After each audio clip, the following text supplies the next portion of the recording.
नमस्कार, आप देख रहे हैं प्रदेश का भरोसेमंद news channel India news Rajasthan में आपके साथ तरन्नुम जहां शेख। स्वागत है आपका हमारे खास कार्यक्रम बोलियो राजस्थान में। आज हम बात करेंगे साइबर क्राइम पर।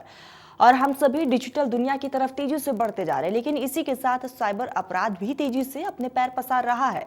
इंटरनेट नेटवर्किंग का फायदा उठाते हुए कुछ लोग आपराधिक गतिविधियों का अंजाम देते हैं और साइबर अपराध के कई उदाहरणों में धोखाधड़ी, पहचान की चोरी, साइबर स्टॉकिंग और डेटा चोरी करना, ये तमाम चीजें शामिल है। कहीं ना कहीं बेरोजगारी, पैसे की तंगी से 18 से 25 साल के नौजवान साइबर क्राइम के जाल में फंसते हुए नजर आते हैं। दिन प्रतिदिन साइबर अपराध हमारे समाज और राष्ट्र के लिए एक बड़ा खतरा भी बनता जा रहा है। ऐसे में प्रत्येक इंटरनेट यूजर्स को इन साइबर क्राइम के बारे में जानकारी रखना बेहद जरूरी है। कैशलेस अर्थव्यवस्था को अपनाने की दिशा में बढ़ने के कारण भारत में साइबर सुरक्षा सुनिश्चित करना आवश्यक है। डिजिटल भारत कार्यक्रम की सफलता काफी हद तक साइबर सुरक्षा पर निर्भर करेगी। ऐसे में भारत को इस क्षेत्र में तीव्र गति से कार्य करना होगा। तो वही आज इसी मुद्दे को लेकर इंडिया न्यूज की टीम ने लोगों से खास बातचीत की है, उनकी राय जाननी है। सबसे पहले हम आपको सीधा लिए चलते हैं जयपुर, जहां पर हमारे सहयोगी प्रशांत यादव ने लोगों से खास बातचीत की। क्या कुछ कहना है लोगों का, इस खास रिपोर्ट के जरिए देखिए। प्रदेश में ऑनलाइन ठगी के मामले लगातार बढ़ते हुए नजर आ रहे हैं। एक और जहां प्रदेश को डिजिटलाइजेशन किया जा रहा है, वहीं है जो ऑनलाइन ठगी के मामले हैं वो भी लगातार बढ़ते हुए नजर आ रहे हैं। इस खास टॉपिक के ऊपर चर्चा करने के लिए हमारे साथ कुछ लोग मौजूद हैं, इनसे बात करेंगे। सर, ऑनलाइन ठगी के मामले लगातार बढ़ते हुए देखने को मिल रहे हैं, क्यों, क्या कारण मानते हैं इसमें? इसका प्रमुख कारण तो बेरोजगारी है और निश्चित रूप से बेरोजगारी के साथ साथ में भी जो शिक्षित वर्ग है उसका कोई भविष्य का कोई ठिकाना नहीं है और इस कारण से वो किंग कर्तव्य विमूढ़ होने के कारण से उसको ये सबसे शॉर्टकट रास्ता ये रखता है कि हम इस ऑनलाइन ठगी से हम आराम से कुछ धनोपार्जन कर लें। इसके अतिरिक्त भी जो आजकल ये अच्छा ऐसा सिस्टम बन रखा है कि हर व्यक्ति पैसा दे करके और वो सोचता है कि हम ऑनलाइन पेटीएम से या इस तरह से ही हम, तो जब अधिकांश लोग इसको काम में लेते हैं तो उनको लगता है कि इसी में जो लैकुना है उसको काम में लेकर के या कोई अकाउंट्स हैक करके हम इसको मतलब पैसा अर्जन कर लें। जी सर, बिल्कुल आपसे भी जानना चाहेंगे, कहीं ना कहीं जागरूकता की कमी मानते हैं जो ऑनलाइन ठगी के लोग लगातार शिकार होते नजर आ रहे हैं? जागरूकता की जहाँ तक आप बात कर रहे हैं उसमें मुझे एक उक्ति ध्यान आ रही है जो ट्रैफिक नियम्स के उसमें लिखा होता है, सावधानी हटी दुर्घटना घटी।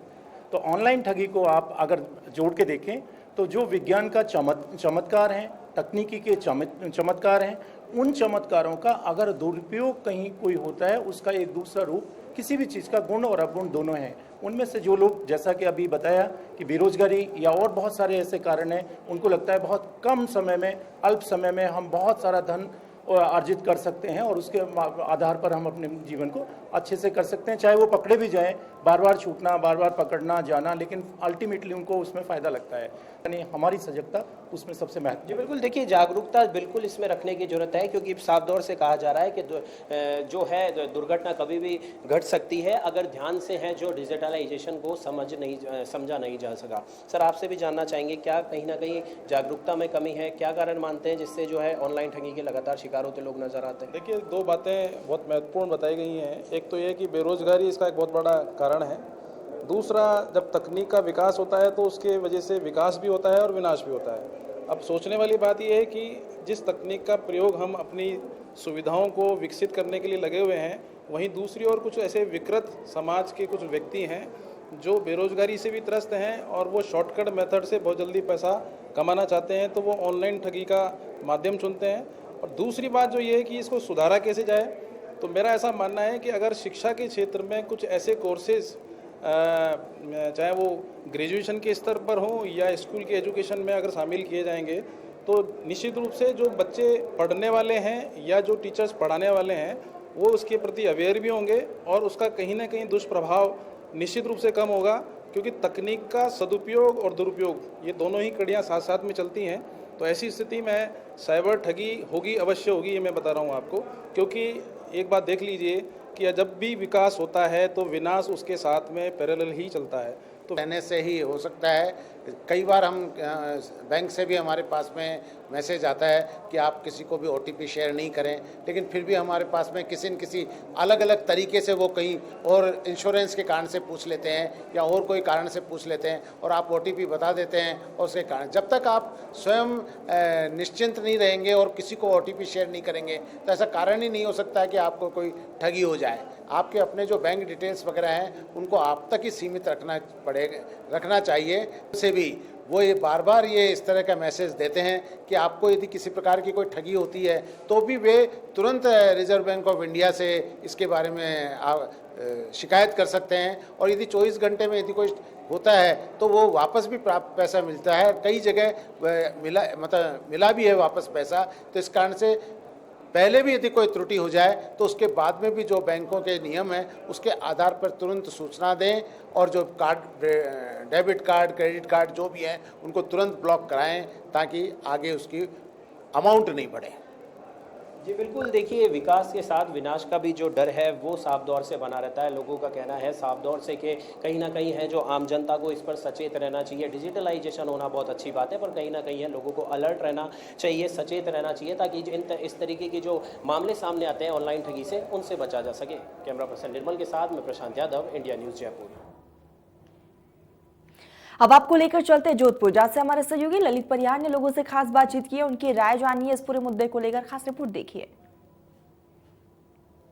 आज का ज़माना ऑनलाइन ट्रांजैक्शन का है। सभी लोग पेटीएम, गूगल पे जैसे या और ऑनलाइन बैंकिंग के जरिए पेमेंट करते हैं, सामान खरीदते हैं। जो बड़े बड़े सौदे हैं उनमें भी ऑनलाइन पेमेंट होता है। लेकिन साथ ही जो साइबर ठग हैं वो लगातार लोगों के खातों से पैसा उड़ा लेते हैं, किसी तरह से उनका अकाउंट हैक कर लेते हैं। नए नए तरीके साइबर ठग लोगों का पैसा उड़ाने के लिए काम में लेते हैं। आप क्या मानते हैं कि किस तरह से इस पर रोक लग सकती है? सही बात है, आज के ज़माने में ऑनलाइन का ज़माना रह गया है। इसको रोक करने के लिए छोटे छोटे लोग हैं ना जो IT सेक्टर में बहुत एडवांस हो गए हैं, उनको तोड़ने के लिए कंपनियों को नई नई टेक्नोलॉजी एडवांस चलना पड़ेगा, उससे भी आगे बढ़ के चलना पड़ेगा, मेरा ये मानना है। ताकि ऑनलाइन को बदला नहीं जा सकता। अब दुनिया इतनी आगे निकल चुकी है कि अब उस ऑनलाइन के बगैर काम नहीं हो सकता है। बैंकों में देख लो, चाहे आने जाने में देख लो, कोई भी साधन डेवलप हो रहा है तो ऑनलाइन के मुकाबले हो रहा है। अब इसको कंट्रोल करने के लिए साइबर वाले को ही रोक करना पड़ेगा। उसके पहले से उनको एडवांस चलना पड़ेगा ताकि उनको नई टेक्नोलॉजी के अंदर आवे, उसके पहले भी वो चेंज हो जाए। यही कहना चाहता हूँ। जो लोग सुरक्षा का काम करते हैं उन लोगों को टेक्नोलॉजी में इतना स्ट्रांग होना पड़ेगा कि जो ठग उसका कोई तोड़ निकाले, कोई कमी निकाले, कोई सेंध लगा पाए, उससे पहले टेक्निक इतनी डेवलप रहे कि वो सब लोग फेल हो जाए। कुछ और लोग हमारे साथ हैं, उनसे बात करते हैं। आपको क्या लगता है कि ऑनलाइन जो ठगी हो रही है उस पर कैसे रोक लग सकती है? उस पर रोक, जागरूकता, प्रत्येक व्यक्ति में इतनी जागरूकता होनी चाहिए। जैसे जैसे विकास होता है, तकनीकें नई नई आती है, लेकिन जो अपराधी प्रवृत्ति के लोग हैं वो नई नई तकनीकों का भी तोड़ निकाल लेते हैं। उसका अभी हम ये कर सकते हैं कि हम पब्लिक को ध्यान रखना चाहिए, कोई भी बैंक किसी को OTP वगैरह अपने जो पर्सनल डाटा है कभी भी शेयर नहीं करना चाहिए किसी के साथ भी। आप क्या कहेंगे? मेरा कहना यही है कि जैसे भी ऑनलाइन ट्रांजैक्शन किए जाते हैं तो उसमें वन टाइम पासवर्ड आता है, OTP जिसे कहा जाता है, उसे किसी के साथ शेयर ना किया जाए। पेटीएम पासवर्ड होता है, पेटीएम ट्रांजैक्शन पासवर्ड होता है, उसको किसी के साथ शेयर नहीं किया जाए। उसके बाद भी और कुछ चीज़ें ऐसी है जिनको शेयर नहीं किया जाए तो इससे रोका जा सकता है और इसका समाधान किया जा सकता है। धन्यवाद।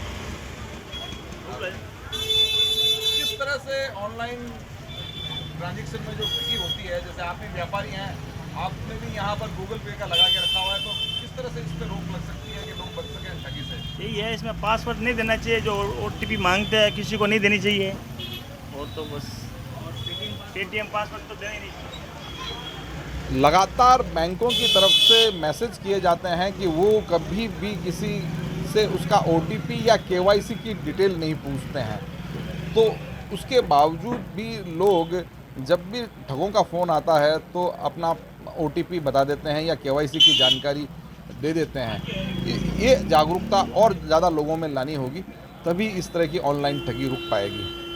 कैमरा पर्सन गोपाल चौहान के साथ Lalit Parihar, India news, Jodhpur. Cyber crime आज के डिजिटल युग में एक गंभीर समस्या बन चुकी है और ऐसे में सभी को साइबर अपराध के बारे में जानकारी अवश्य होनी चाहिए। अजमेर से हमारे सहयोगी जावेद खान ने लोगों से इसी मुद्दे को लेकर बातचीत की। क्या कुछ कहना है लोगों का, इस खास रिपोर्ट के जरिए देखिए।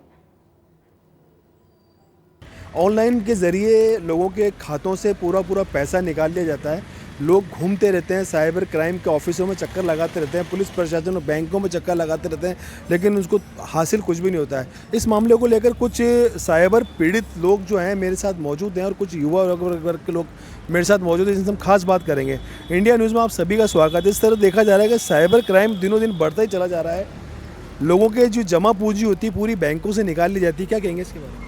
हम हमारा पैसा सेफ रखने के लिए बैंकों में डालते हैं और ये साइबर क्राइम और स्कैम होते हैं जिससे हमारा पूरा पैसा चल जाता है। हम पुलिस के पास जाते हैं, बैंकों के पास जाते हैं, बट हमें उसमें कोई कोऑपरेट करता नहीं है। अब हम हमारा पैसा बैंकों में भी नहीं रखेंगे तो कहाँ सुरक्षित रहेगा।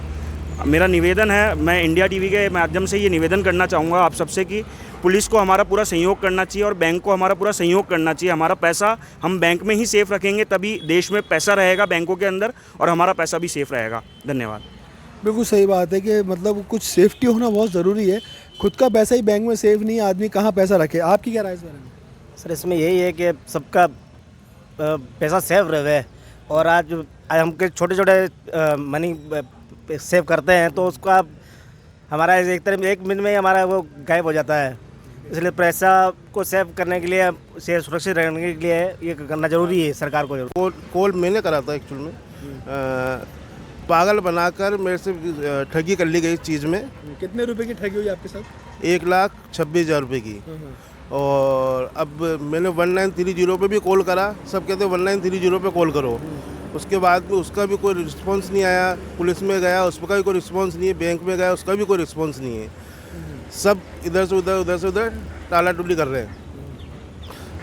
अब 1930 पे वापस कॉल करते हैं तो कहते हैं कि भाई जो हुआ तो ठीक है, अब देखते हैं आगे क्या होता है। बस आश्वासन देते हैं, इसके अलावा कुछ भी नहीं करते हैं वो।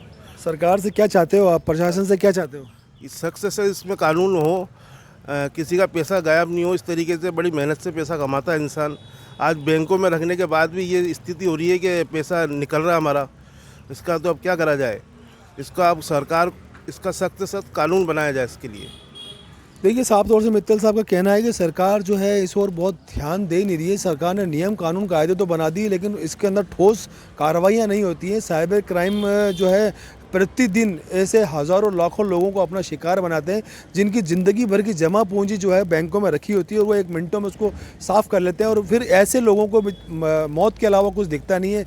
इसके बाद में जो लोग हैं परेशान होते हैं, बैंकों के चक्कर लगाते हैं, साइबर ऑफिस में चक्कर लगाते हैं, प्रशासनिक अधिकारियों के चक्कर लगाते हैं, लेकिन उनको मिलता कुछ भी नहीं है। इसके लिए लोगों की खास तौर से मांग है कि इसके ऊपर सख्त से सख्त, कड़ा से कड़ा कानून बनाया जाए जिससे इस तरीके के लोगों पर और क्राइम करने वालों पर अंकुश लग सके। शंकर गोमा के साथ जावेद खान, इंडिया न्यूज़, अजमेर। अब आपको लेकर चलते कोटा, जैसे हमारे सहयोगी राजेंद्र भारद्वाज ने स्कूली बच्चों से इस पूरे मामले को लेकर बातचीत की है। क्या कुछ कहना है बच्चों का, इस खास रिपोर्ट के जरिए देखिए। देश में साइबर क्राइम लगातार बढ़ता जा रहा है और साइबर क्राइम के शिकार कई लोग होते जा रहे हैं। ऑनलाइन ठगी के साथ ही लोगों के जो मेहनत की कमाई है वो साइबर ठग लूट लेते हैं और उसके बाद में उसकी FIR तक दर्ज नहीं हो पाती है और लोग इधर उधर भटकते रहते हैं, मगर कहीं ना कहीं साइबर क्राइम के प्रति लोग जागरूक नहीं हैं। इंडिया न्यूज़ राजस्थान के खास कार्यक्रम बोलो राजस्थान पर इस विषय पर बात करने के लिए हमारे साथ कुछ स्कूली बच्चे और कुछ अध्यापक मौजूद हैं, उनसे बात करना चाहेंगे। से भी शेयर नहीं करने चाहिए। हमें जो भी वर्किंग करनी है वो हम खुद करें, किसी के ऊपर डिपेंडेंट नहीं रहें कि हमने हमारे किसी फ्रेंड को बोल दिया कि मेरा ये चीज़ अपडेट कर दो, या कॉल पे किसी ने भी हमसे कोई भी OTP पूछा, सही कि वो बैंक से कॉल कर रहा है, किसी आपके कार शोरूम से फ़ोन कर रहा है, वैक्सीन डोज के लिए फ़ोन कर रहा है, आपको जो भी वर्किंग करनी है आप खुद करिए। हम विश्वास में आके अपना काम रिड्यूस करने के चक्कर में या हमसे नहीं हो पा रहा है का बहाना लगा के हम दूसरों को खुद अपने यूज़र नेम पासवर्ड्स डिक्लेयर करते हैं उससे वो लोग हमारे अकाउंट्स एक्सेस करते हैं, हम बैंकक्रप्ट होते हैं और फिर हम दूसरे पे ब्लेम करते हैं, जबकि गलती हमारी खुद की होती है। इससे पहले कि यदि साइबर क्राइम हो रहा है तो उसको किस तरीके से रोका जा सकता है? अपना OTP जो भी आता है वो किसी के साथ शेयर ना करें। अपनी पर्सनल जो इंफॉर्मेशन है उसको आप सोशल साइट्स पे ना शेयर करें। तो इंसान को खुद को, मतलब जनता को खुद को ही, पब्लिक को ही अवेयर रहने की ज़रूरत है। तो है ना, हमारे अकाउंट बैलेंस की सारी डिटेल्स उनके पास चली जाती है और अकाउंट की सारी डिटेल जाने से उनकी मतलब अकाउंट में से सारी मनी सब चला जाता है। बिल्कुल मैडम, जिस तरह से साइबर ठग लगातार बढ़ता जा रहा है, क्या राजस्थान पुलिस में साइबर ठगी को रोकने के लिए कुछ इंतजाम लगता है कि आपको किया है? हाँ जी, क्योंकि अगर आपके साथ में कोई भी साइबर क्राइम होता है तो there is a cyber cell, तो आप वहाँ पे कंप्लेन कर सकते हैं। हर चीज़ का एक पॉजिटिव और एक नेगेटिव एस्पेक्ट होता है। तो आजकल इंटरनेट डिजिटल बहुत ज़्यादा ज़रूरी है क्योंकि ये आपके डेवलपमेंट में हेल्प कर रहा है, पर इसके साथ में क्राइम भी बढ़ते जा रहे हैं। जैसे कि आजकल बच्चे कई गेम्स जो हैं वो प्ले करते हैं एंड वो ह्यूज अमाउंट लॉस करते हैं इसमें। प्लस इसके साथ में कई के लाइफ को भी काफ़ी इफ़ेक्ट हो रहा है। तो हमें साइबर क्राइम को सपोर्ट नहीं करना चाहिए, अलर्टनेस होनी चाहिए, अवेयरनेस होनी चाहिए। हमें हमारी पर्सनल इन्फॉर्मेशन नहीं शेयर करनी चाहिए एंड हमें ग्रीडीनेस की वजह से कई बार हम लालच में आ जाते हैं और इस वजह से हम हमारा ह्यूज अमाउंट लॉस कर देते हैं। तो हमें लालच में ना आना चाहिए और ऐसे वेबसाइट को हमें लिंक नहीं करना चाहिए। हमारी जो पुलिस विभाग है, जो उन्होंने इस तरह से एक सेल बनाया है जो ऑनलाइन ठगी इस पे ही है। और सर उसमें ये होता है कि आप डिजिटल फुटप्रिंट्स के आधार पर आप जो भी क्रिमिनल होता है उसको डिजिटल फुटप्रिंट के आधार पर आजकल ट्रेस कर लिया जाता है। आजकल ऐसे बहुत से सॉफ्टवेयर्स आ गए हैं जिसके थ्रू ऑनलाइन ठगी जो होती है हम उसके लिए पहले से अवेयर होते हैं और अगर हमारे साथ ऑनलाइन ठगी हो भी गई है तो विद इन 24 आवर्स अगर हम बैंक को इन्फॉर्मेशन दे देते हैं तो वो ऑनलाइन ठगी भी हमारी मतलब हमारे जितने भी अमाउंट डिडक्ट हुआ है वो हमें वापस से रिकवर हो जाता है। तो बीच बीच में कई सारे प्रोग्राम ऑर्गेनाइज करते हैं। आप देखिए कि कोई भी मैसेज है, हर दिन हमारे मोबाइल में एक मैसेज ज़रूर फ्लैश करता है गवर्नमेंट ऑफ राजस्थान की तरफ से कि आप लोग अपना कोई भी पर्सनल इन्फॉर्मेशन जो है वो शेयर ना करें, किसी को अपना OTP ना बताएं। न्यूज़ में भी, न्यूज़ टाइम पे भी या नेशनल TV चैनल्स पे भी हम लोग देखते हैं कि बीच बीच में कई बार गवर्नमेंट जो है अपनी तरफ से फ्लैशेस देता है कि आप कभी भी, जैसे कोई सीन भी दिखाते हैं या कोई चीज़, कोई इवेंट भी अगर वो शेयर कर रहे होते हैं तब भी वो फ्लैश करते हैं कि आपको सबसे पहले अपनी कोई भी पर्सनल इन्फॉर्मेशन किसी भी कंडीशन में किसी के साथ शेयर नहीं करें। जब इस तरह के विज्ञापनों को बैन करना चाहिए और साइबर ठगी को रोकने के लिए किस तरह के कदम और उठाने चाहिए? सर इस तरह की जो भी ऐड आती हैं कि आप वित्तीय जोखिम से बचें, तो ये एक अवेयरनेस है, हमें अवेयर रहना चाहिए। और न्यूज़ चैनल के अंदर, मोबाइल फ़ोन्स के अंदर टाइम टू टाइम ये मैसेजेस आते हैं। ये हमको डिजिटल युग में हमें स्मार्ट होना पड़ेगा और हमें अपने जो पर्सनल डिटेल्स है उनको सावधानी पूर्वक हम शेयर करें। हम जो है अपने फ्रेंड्स को या किसी अननोन पर्सन के साथ में हम अपने जो OTP वगैरह जो है वो हम नहीं शेयर करें, क्योंकि बैंक खुद भी एक जनहितार्थ एक टैगलाइन देती है कि बैंक कभी भी किसी से उसके OTP वगैरह नहीं मांगते हैं। तो हमें इन चीज़ों का ध्यान रखना चाहिए। ठगी के बाद में क्या पुलिस प्रशासन पूरी तरह से कोऑपरेट करता है उन लोगों को?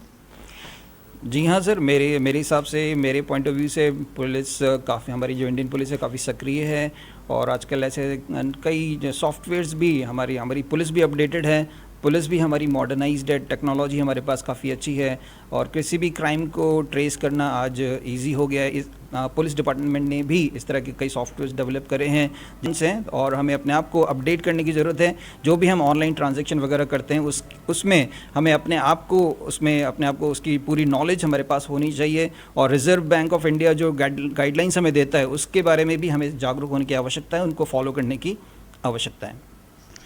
ऑनलाइन ठगी के कई मामले बढ़ते जा रहे हैं और ऑनलाइन ठगी के मामलों को रोकने के लिए पुलिस भी लगातार सतर्क है, मगर कहीं ना कहीं लोगों को जागरूक रहना पड़ेगा। लोग यदि जागरूक होंगे तो कहीं ना कहीं साइबर क्राइम पर लगाम लग पाएगी। कैमरामैन विक्रम सिंह चौहान के साथ राजेंद्र भारद्वाज, इंडिया न्यूज़, कोटा।